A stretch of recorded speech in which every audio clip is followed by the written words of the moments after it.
నమస్తే అన్న అందరికీ నమస్కారం. అమెరికా అధ్యక్షుడు డొనాల్డ్ ట్రంప్ ఆరోపణలను ఇరాన్ తిరస్కరించిందనమాట. వివరాల్లోకి వెళితే అమెరికా ప్రజలను ఉద్దేశించి ప్రసంగించడానికి ముందు అమెరికా అధ్యక్షుడు ఇరాన్ అధ్యక్షుడు కాల్పుల విరమణ పైన ఆసక్తి కనబరిచారని అమెరికా అధ్యక్షుడు డొనాల్డ్ ట్రంప్ ప్రకటించిన విషయం అందరికీ తెలిసిందే. ఇరాన్లో ఇప్పటికే అదే అధ్యక్షుడు కొనసాగుతూ ఉన్నప్పటికీ ట్రంప్ ఇరాన్ కొత్త పాలనా అధ్యక్షుడని పేర్కొనడం జరిగింది.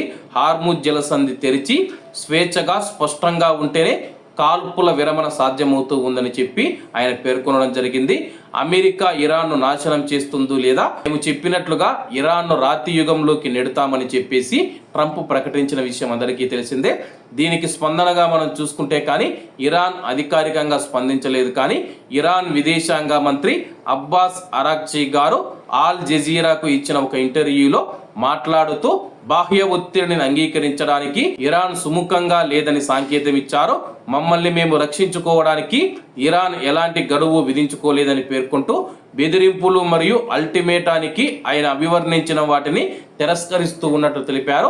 అమెరికా అధ్యక్షుడు కాల్పుల విరమణకు ఇరాన్ సిద్ధంగా ఉందని చేసిన ప్రకటనను ఇరాన్ విదేశాంగ మంత్రి తిరస్కరించడం జరిగింది.